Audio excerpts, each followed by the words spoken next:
Good morning, Bookless Classroom. How are you? I am cold, so you'll see me in my shawls. You won't even know sometimes what I'm wearing except for these shawls. Dr. Annette Feravich, talking fashion, and as you can tell, she's got nothing to say. This is day 174. We are back to the Bookless Classroom. So, excuse me. I don't change my numbers, right? I'm gonna stay on the day I'm at, and I can change my topics, and you're gonna kind of have to catch up. So I will tell you though that the last Bookless Classroom would have been day 171. Okay? No, day 170. 171, 172, 73. Yeah, 174. So day 170 was the last Bookless Classroom that we had. For this age group that I just thought was just phenomenal. Then I looked up this same series, Inquire and Investigate, for World War I, and it was 16 pages compared to the Reconstruction, which this is about 118 pages. So I was looking for another book like this to sort of lay the foundation for us for World War I. And I happened to come up with one 2 days ago and went to the Plymouth Public Library, and lo and behold, I have it. Now, this is a little bit more challenging book list, but we're in elementary school, and given the love that, in particular, I have to say, boys have for war, hopefully this won't drag on for this elementary target market that I have going on here. That was my data collection. That's about it. The system is broken. Didn't you hear? I gave him the day off, April Fool's Day. So, and that's probably all the mention I'm going to give that stupid day. So here it is. I found the book, The War to End All Wars, World War I. This is an elementary geared book. You can see it is quite thick. So we have over 100 pages. However, well over 100 pages. We have 168 pages, I think, is what I saw. Well, those are the notes. So, yeah, about 157 pages. So, but that being said, every spread has got a picture on it. And so you can divide that 160 pages in half, 80 pages. Now, that was also true of Reconstruction, but they also had type on every page as well, right? Okay, so let's get started with this. Hands. Oh, those are jazz hands. That's there. Jazz hands. Okay, so before we get started though, I went and I was able to find in our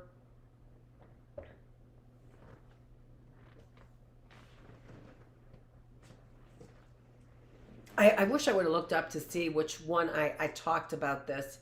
I'll find out. I'll probably find out by tomorrow. If I don't, it'll be by the next day. If I don't remember by tomorrow, it'll be by the next day.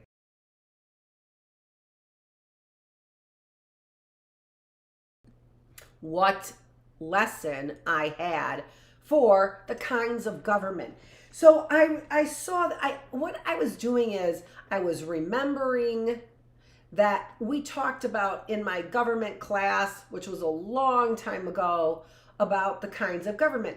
But this teacher was phenomenal, and so I just really, really liked it a lot. Put that there instead of someplace else.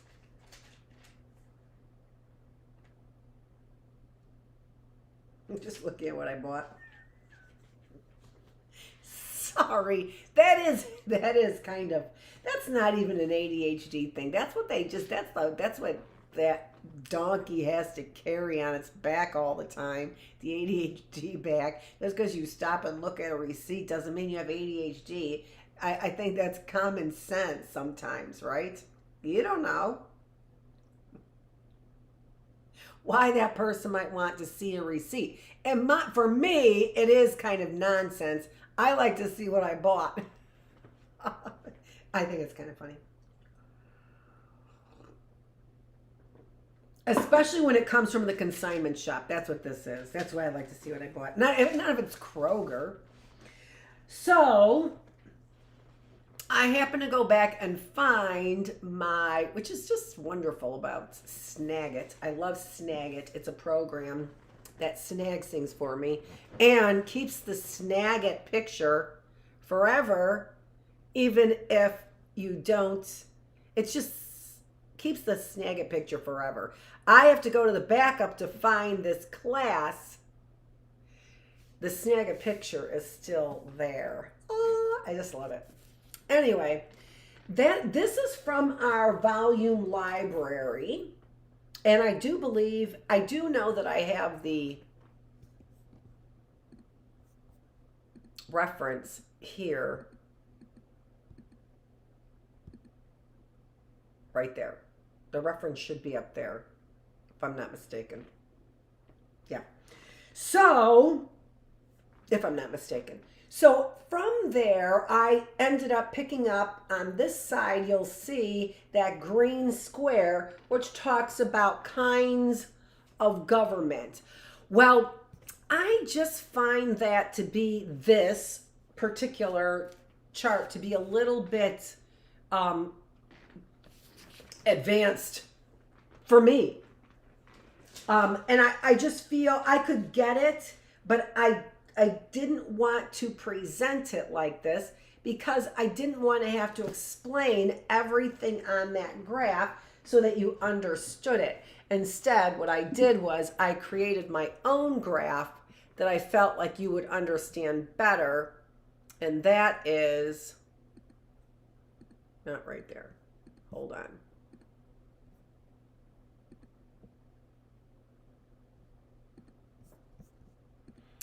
What I call Feravich kind of government, because this was, I just took their idea, but I made sense of it in a way that we make sense of our own democracy, right? Our own democracy, and this is, these two,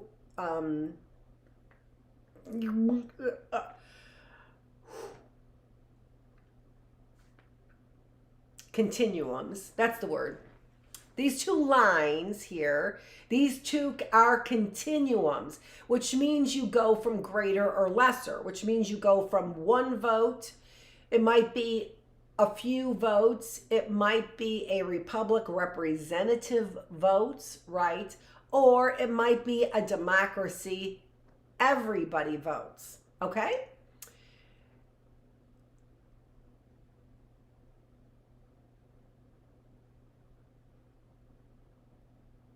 Although I don't have republic on there, that would be somewhere in the oligarchy area where you're getting a mixture. It's not really. This probably doesn't do it justice either. I think that's probably what I ended up doing when I explained it. Although when I go back and I visually see it, I'm like, yeah, that makes sense to me. Vote. All or one or somewhere in between? Do you only have Parliament who's voting on things, for example? Do you only have Congress who's voting on things, for example? Very often, the answer to that question here in the United States is yes. And that, from our perspective, would be an oligarchy. If it's really only Congress and they only end up really coming close to a democracy when it comes to the presidential election, that really is true. So you end up getting this kind of smear campaign. What I mean by that is creating this blurry picture is what you end up getting of what a government says they are and what a government actually is. So that's really what you're looking at. what did I vote on? I'm asking myself that question all the time. How did this happen? When did I vote on this? Where we are allowing, for example, judges to rule on mental health cases. That is ludicrous. That's off the rails. There's no excuse for that except for capitalism. And there you have it. So where does capitalism, for example, where would this fit in to this mess? Because those are the kinds of things that people are really interested in. Capitalism is run by big business. You once again are very close to oligarchy. A few people are voting for what? Are they voting for the people or are they voting for themselves, right? Well, if you are looking at business running things, corporations, as they are and as we do, then you would have to say that there are there are votes in the hands of a few people that have a lot of money. That's an oligarchy, right? So there are things that some people say, and there are some things that some people do. There are some things that are known. There are some things that are unknown, right? So that's what I put together. And in my effort to put this class together and figure out where to jump in again with our Bookless Classroom, I took the route I always take. Find a book that seems to give us a little bit more meat. Most of the time, those books, I didn't bring one out, have been the cornerstone books, right? But the cornerstone books, I couldn't find a good cornerstone on that I had and had access to and that I thought was better than this one. So let's go ahead and get started. Then, if you remember, often what I do is I go back to the presidents, right? Or getting a little bit more of the structure that we get from our history books after we've gotten the human story.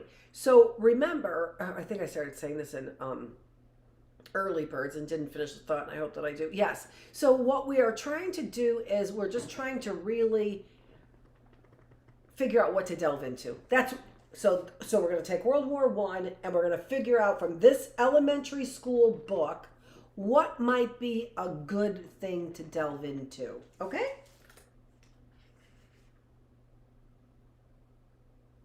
Okay, let's go ahead. This book is called The War to End All Wars. World War I was also called The Great War. So this says, and isn't it interesting to me? I think it's so interesting. This is The War to End All Wars, World War I by Russell. What else would his last name be but Friedman? You know what I mean? This won a Newbery Medal.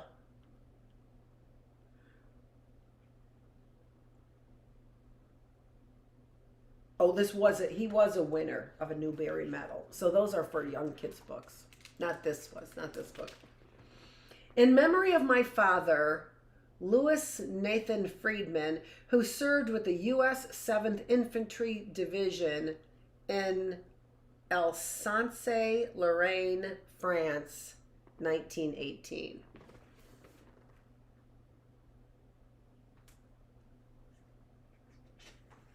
I don't know if I was saying that right.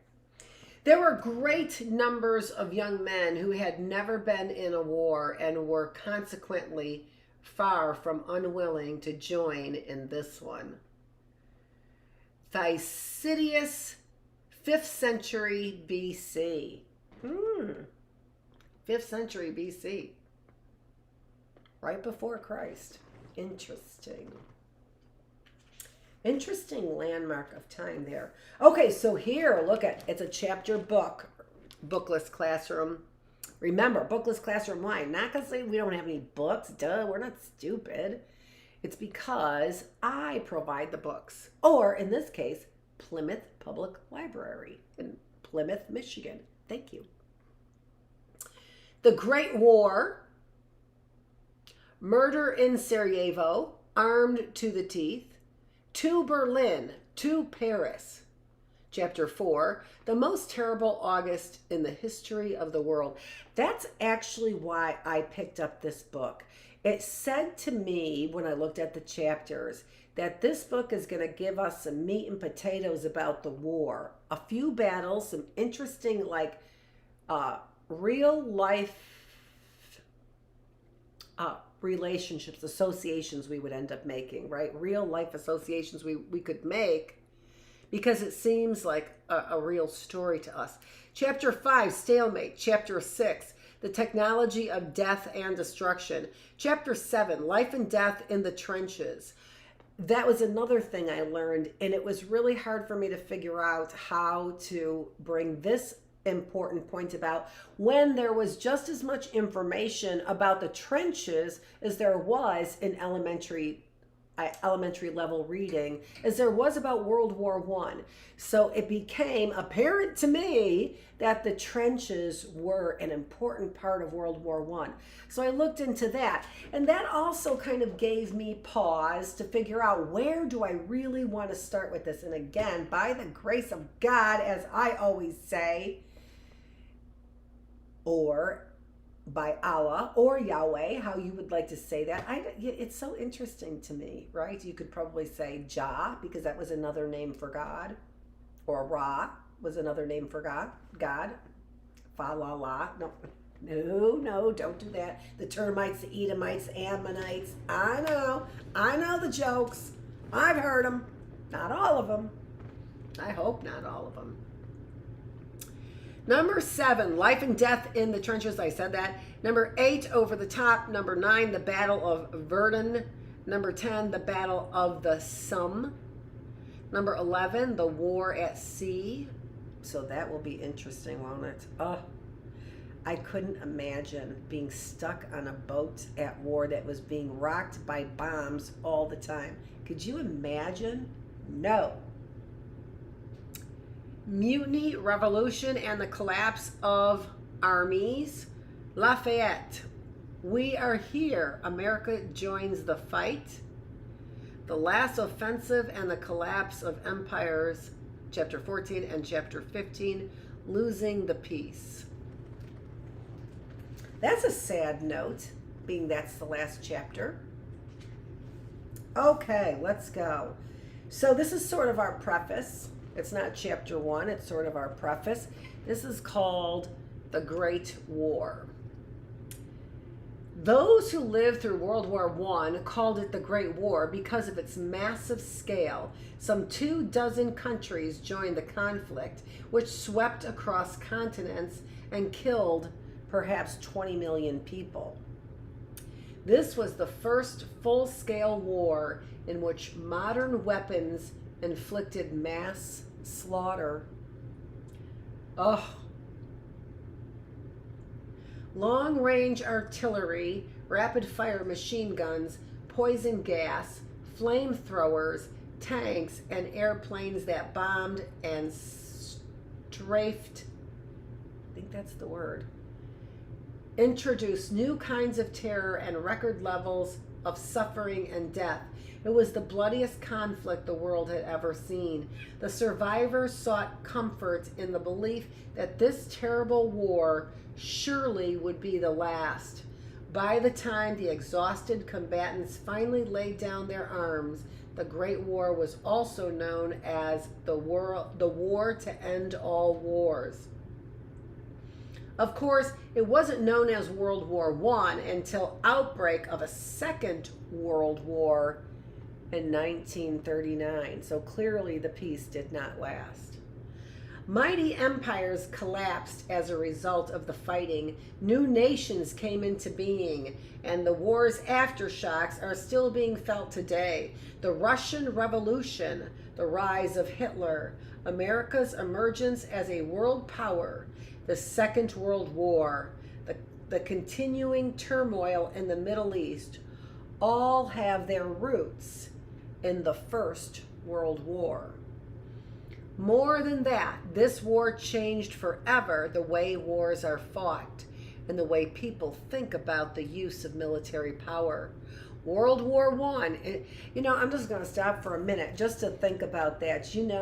When the British came over, this was like a gentleman's war, right? They were the redcoats. They wore beautiful red coats, and we had these sloppy, right, tattered warriors who came fighting without even, barely a flag, but yes, a flag, not finally, early on actually a flag, right? So, but no uniforms. They weren't men in uniform. They were just picking up guns is what they were doing, and fighting their fight is what they were doing. Think about the purple coats that the French wore. They were sort of fighting a gentleman's war. And so now, as you can see, I start beginning, the wheels turn, and how different were the wars prior to, hold on, gotta get my tablet. How different were the wars prior to World War One? I think that's a really good question. You get to my psychological interest, right? So we know what World War One brought. I would like to, at this time, I think, if I've got it. This is a resource that I got from Teachers Pay Teachers, and it's in the resources down below. I won't be able to tell you right now what that resource is. But one of the wonderful things about what they did in this was that besides laying this out, and this is 160, I can't remember. There's a lot of slides here. That's what I'm saying. A lot of slides. And I knew if I used the slideshow that I would end up rambling on, and World War One would become not very interesting, even though I think that this is an excellent slideshow. Excellent.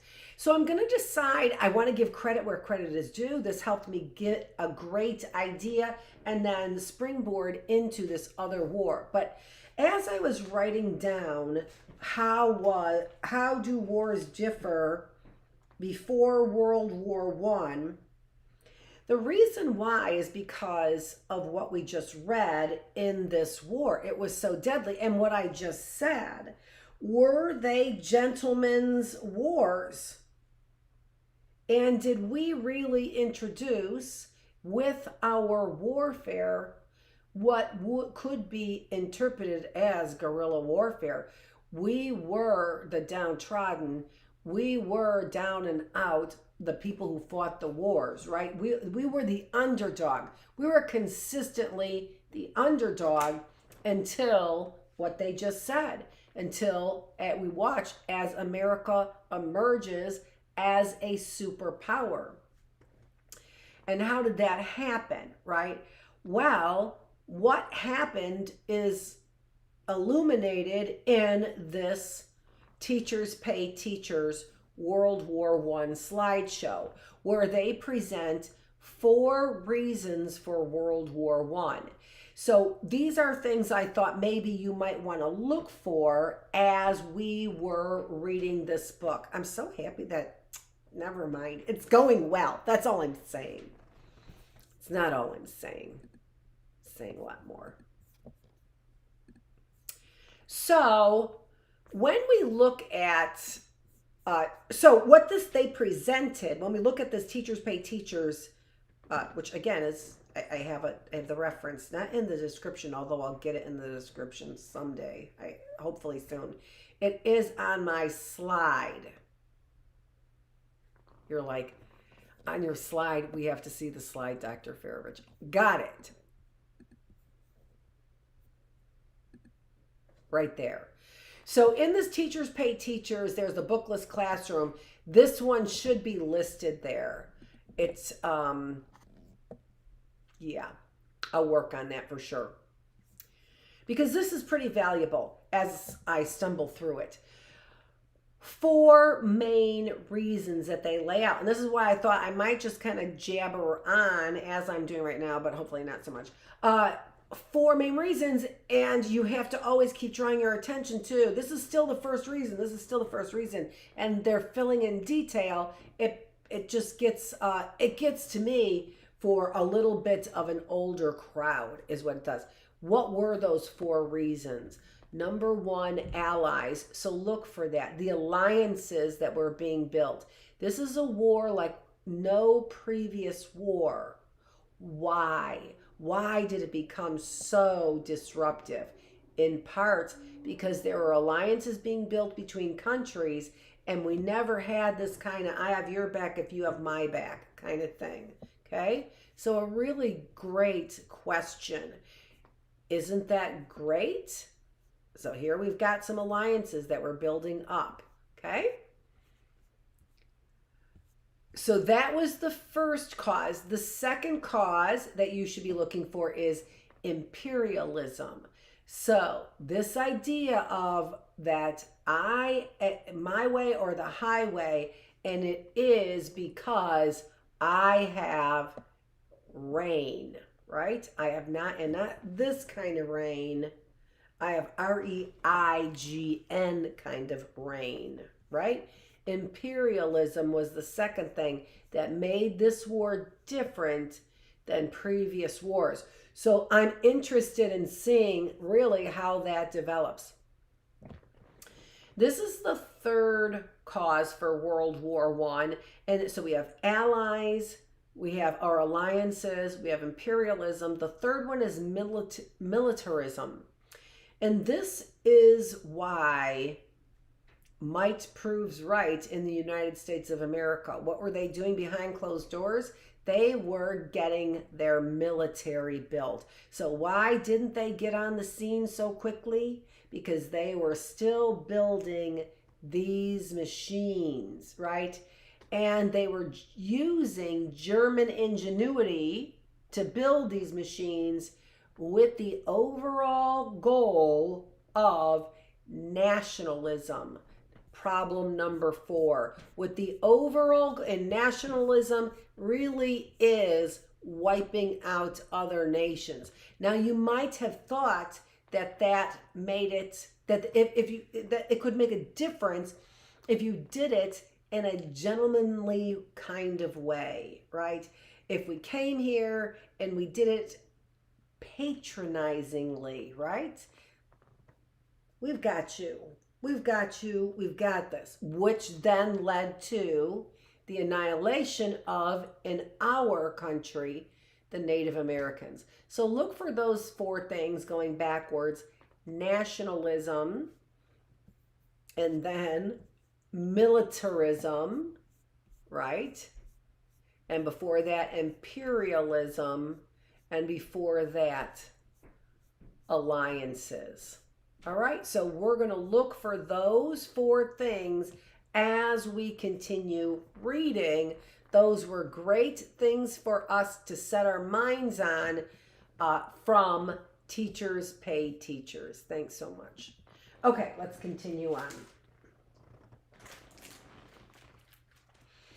World War I inspired a flood of poems, novels, memoirs, songs, plays, and films that attempted to capture the horrors of modern warfare and the anguish and grief that follow in its wake. So early birds, I've talked to you a little bit about the fact that we need to have, and I didn't expand on that too much today, but we have to have a variety of sources. I've said that in this classroom, said it just before in early birds, in this classroom more often, and that we have to have a variety of sources that really give us a richness to what we're talking about. I love to start with these elementary aged literature books.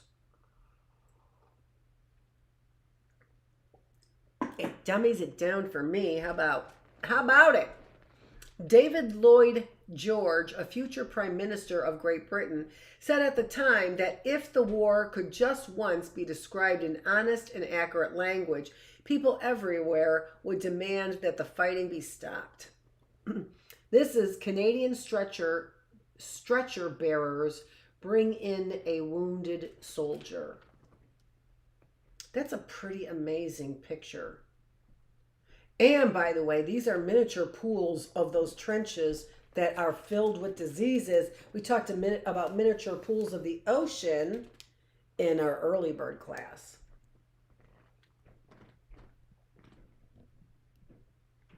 That's a pretty good picture for back in the day. Oh, apparently we're going to get some poetry too in our 157 pages that we have to read. That's awesome. Lost in France. He had the plowman's strength in the grasp of his hand. He could see a crow 3 miles away and the trout beneath the stone. He could bear the green oats growing and the southwest wind making rain. He could hear the wheel upon the hill when it left the level road. He could make a gate and dig a pit and plow as straight as stone can fall. And he is dead. Woo!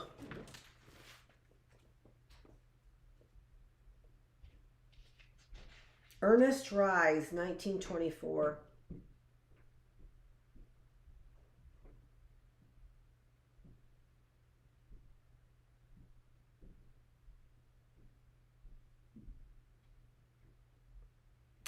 That is so sad. Oh my gosh. Okay, well, let's lighten things up with Murder in Sarajevo. Why does this book sound familiar? Did we start this book? I don't know. Why does it sound familiar? Did I start this book? Do I have this book? I could have started this book. I could have picked this book up. I bet I did in the Commerce book sale, which, by the way, I'll be at a book sale this afternoon. Oh, no. How's that for ridiculous? It's not ridiculous. Not at all. Archduke Franz Ferdinand and his wife Sophie set out in their motorcade in Sarajevo on the morning of the assassination, June 28th, which is my birthday, by the way, 1914.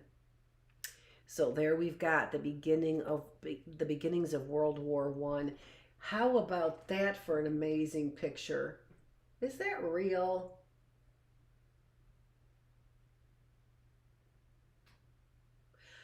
I could believe it because they knew of the assassination plot. And he went to Sarajevo anyway, okay? So they could have taken a picture of him, knowing that they had something in store. But I just always, this is 1914, I just didn't think photography was that sophisticated in 1914. Although they could have had an old picture and they could have edited it, I don't know. They don't have a credit. I do want to see if they have credits in the back. Maybe one of the reasons why I had my doubts about, how true anything was. Let's just start there. Picture credits.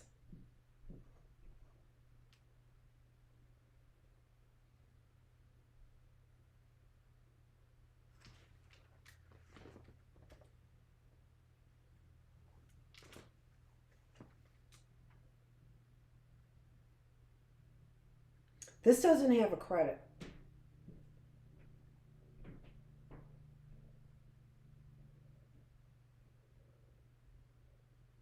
That I can see.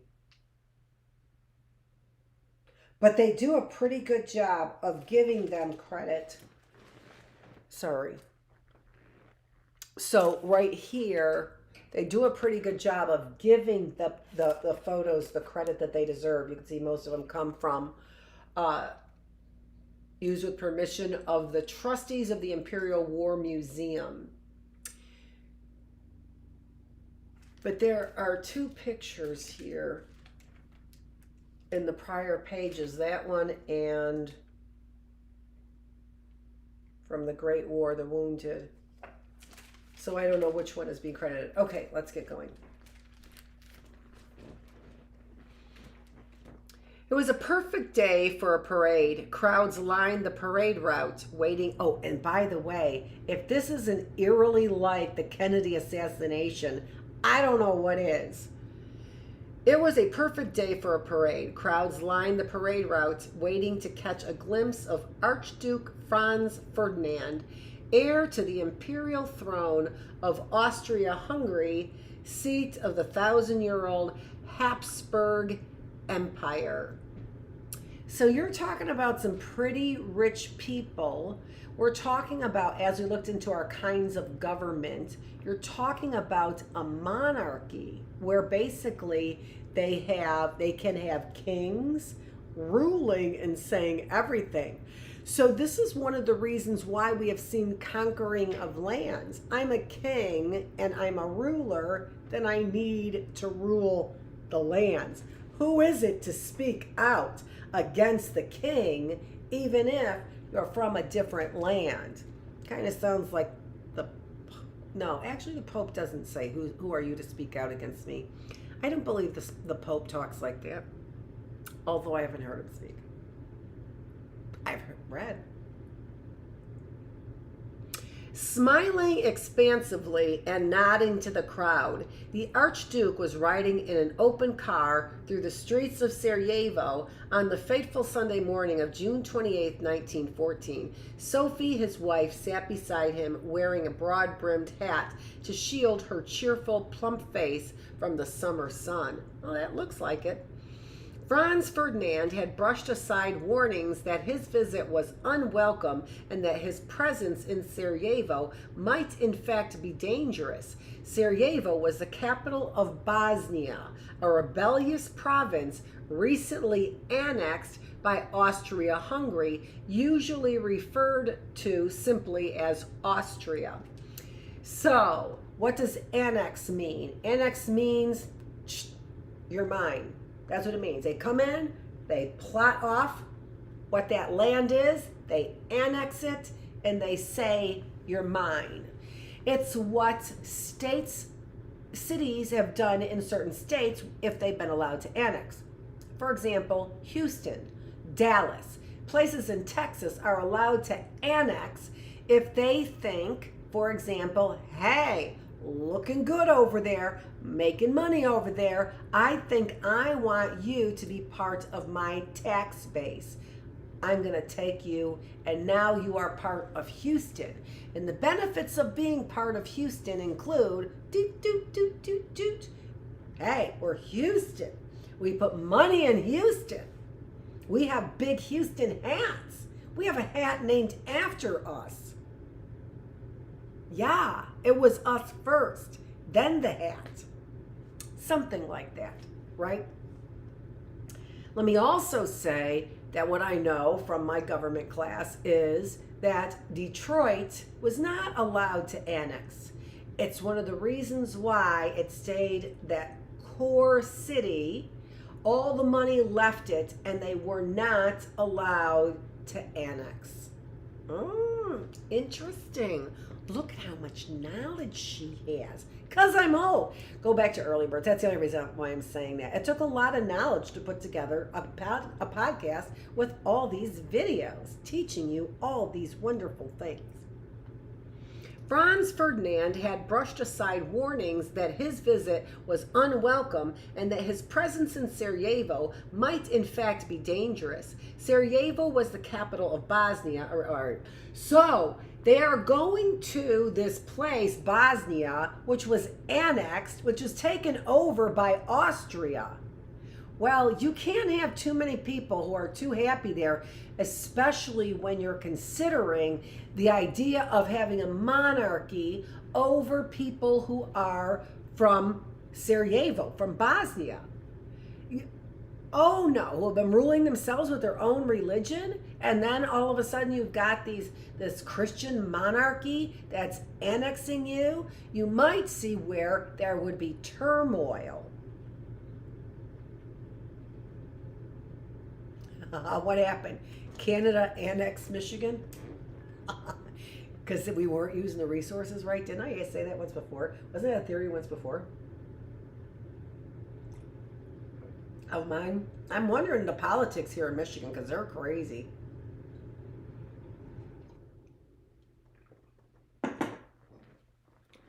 With all the Michigan militia. The people of Bosnia included a large number of Serbs who resented being ruled by foreigners.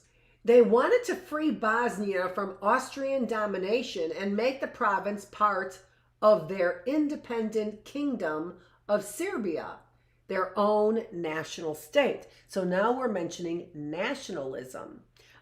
My ideas are different than your ideas, Austria, Hungary. You're always hungry for more people. It's disgusting. You're like cannibals. I'm not saying that that's the truth. I'm interjecting humor here because we're going to need it after that poem. Scattered among the crowds that morning were 6 young terrorists. 5 of them were teenagers, university students of Serbian descent who had been born and raised in Bosnia. All were members of a revolutionary organization called Young Bosnia. They had been recruited, trained, and armed by the Black Hand, a secret group dedicated to the expansion of the Kingdom of Serbia and the liberation of all Serbs living under foreign rule. Their mission was to strike a blow against Austria and the Habsburg monarchy by assassinating Archduke Franz Ferdinand. Their battle cry was, "Death to the tyrant." You're annexing me? I don't think so. You've heard that what I want to do is have an independent nation with people who believe the same way I do, and this is what you're doing to me? That wasn't part of the book. As the terrorists waited in the crowd, events were spinning crazily out of control. The leader of the Black Hand, known by the code name Apis, had masterminded the assassination plot. Now he was having second thoughts. An assassination, he feared, might lead to war between Little Serbia and its powerful neighbor, Austria. Apis dispatched a message to the terrorists ordering them to abandon their plan, but it was too late. The assassins were dead set on moving forward. One of them would later tell an interviewer that in going to Sarajevo, he only wanted to die for his ideals. And while the terrorists did not know it, the man they intended to kill was actually sympathetic to their case. Franz Ferdinand was to eventually inherit the Habsburg crown from his 83-year-old uncle, Emperor Franz Joseph, and he planned to give the Bosnian Serbs a greater voice in the Austro-Hungarian government. See what happens when you jump to violence? Do you see why I'm not for violence? Ugh.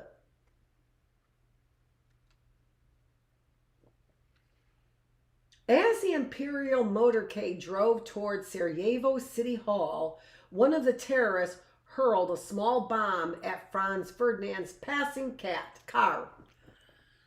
Poor cat. Car. The bomb landed in the street and exploded against the next car in the procession, spraying shrapnel and injuring 2 officers on the Archduke's staff. After the would-be assassin was captured and the injured men were taken to a hospital, Franz Ferdinand insisted on continuing to City Hall, where he was greeted by the mayor. "So you welcome your guests here with bombs?" the Archduke remarked with some anger. Here's a picture. After being greeted by the mayor, Franz Ferdinand and Sophie descend the steps of Sarajevo City Hall to their waiting motor car a few minutes before they are shot. Wow. Is that for real? Somebody probably did want pictures of all of this for sure, right? For sure. As the formal welcoming ceremony, the mayor delivered his prepared speech as though nothing unusual had happened.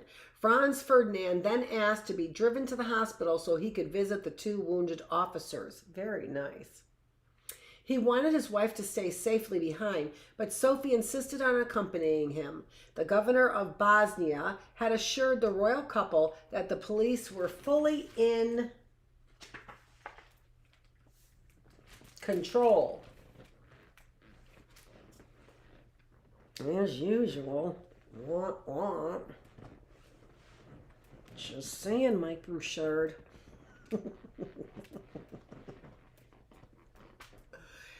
There would be no further trouble, he promised.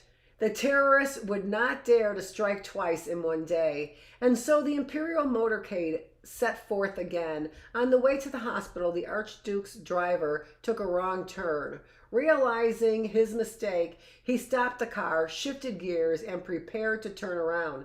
By chance, the leader of the terrorist gang, 19-year-old Gavrilo Princip, happened to be standing on the pavement a few feet away. Princip had melted unnoticed into the crowd after his accomplice had thrown the bomb. Now he saw his chance. He stepped forward, pulled out his revolver, pointed it at the Archduke's car, and fired twice. At first it appeared that no one had been hurt. Franz Ferdinand and Sophie remained calm and upright in their seats. But as their car sped away, blood began to spurt out of Franz Ferdinand's mouth. For heaven's sake, Sophie cried, what happened to you? Then she slumped forward, her head falling into her husband's lap. Sophie, dear, don't die. Franz Ferdinand pleaded. Stay alive for our children. Members of his staff crowded frantically around him, pulling open his coat, trying to see where he had been shot. It's nothing, he gasped. It's nothing. Sophie died almost instantly. The bullet that killed her had passed through the door of the car, striking her in the groin and severing an artery. The Archduke, shot in the neck, bled to death within a few minutes. Gavrilo Princip, the teenage assassin, tried to shoot himself in the head, but was overwhelmed by members of the crowd. As he struggled, he managed to swallow a vial of cyanide, a deadly poison that each member of the gang was carrying. But the cyanide was old and only made him vomit. He was arrested on the spot. Later in prison, he expressed his regret at Sophie's death. He had not meant to shoot her. Two of Princip's accomplices had also been captured. They confessed that they had been armed in Serbia and smuggled across the Austrian border with the help of Serbian border guards. Austria had long regarded the Serbian kingdom on its borders as a threat. The Serbs had won their independence in 1878 after centuries of resistance to Turkish rule. They had greatly expanded their territory and population during the Balkan Wars of 1912 and 1913.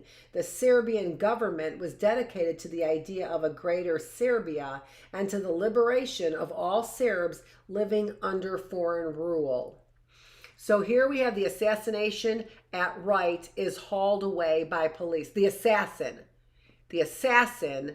at Wright is hauled away by the police. Here is the 19-year-old Gavrilo Princip. He died of tuberculosis in his prison cell 4 years after the assassination.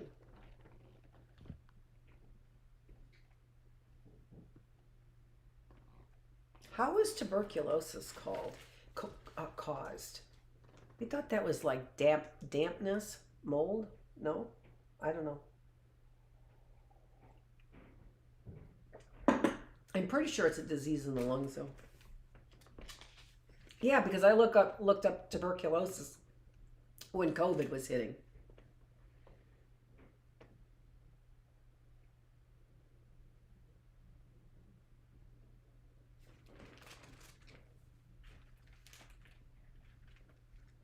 Where was I? The assassination of Franz Ferdinand convinced high-ranking Austrian officials that a war was necessary to curb Serbia's ambitions. Serbia must be eliminated as a power factor in the Balkans, warned Count Leopold von Berchtold, the Austro-Hungarian foreign minister. Berchtold predicted a swift Austrian victory over Serbia with no wider repercussions. So he didn't anticipate anything else except for the fact that Ferdinand got killed, that they would end up falling to the war. So it's almost as if, I mean, reading me, again, I look at this mental picture of the whole thing. They knew that, I don't know, it's like he was almost, I don't know. He was almost commissioned to be the fall guy. It almost seems like. The Serbs must be disposed of, and that right soon, declared Kaiser Wilhelm II, Emperor of Germany, Austria's closest ally. And we all know what Germany had thoughts about people who were of a lesser ilk, right?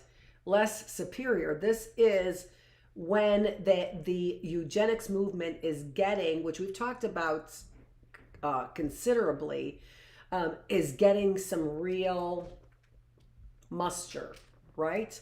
That there are real strong beliefs in biological superiority and biological inferiority that they are suggesting is evident in the consequences of your behavior, in your poverty-stricken lives, right? Those kinds of things, in the disease, in the disabilities that your kind demonstrate or persist in, or whatever, however you want to say it. Get that up there. There we go. Okay. The Serbs, Wilhelm, Emperor of Germany, Austria's closest ally. So Germany is Austria's closest ally. Okay. Other European, which remember, we're looking for alliances as well. And what I'm trying to do is I really am thinking about the superiority, inferiority, as far as the mental condition of these times and of this war, the people in this war.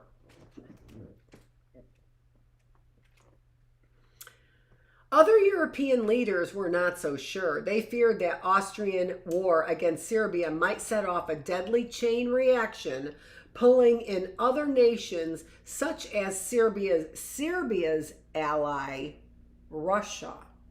So now you begin to see sort of these, who's the superiors, who's the inferiors, and Russia is getting on the side of the inferiors. This is always interesting to me because Russia has been a USSR, right? Has been a superpower in direct combat with the United States, toe to toe, in the Star Wars era.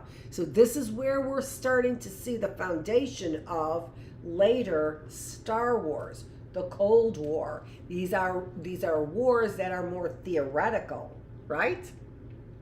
As opposed to on the ground, they're more theoretical.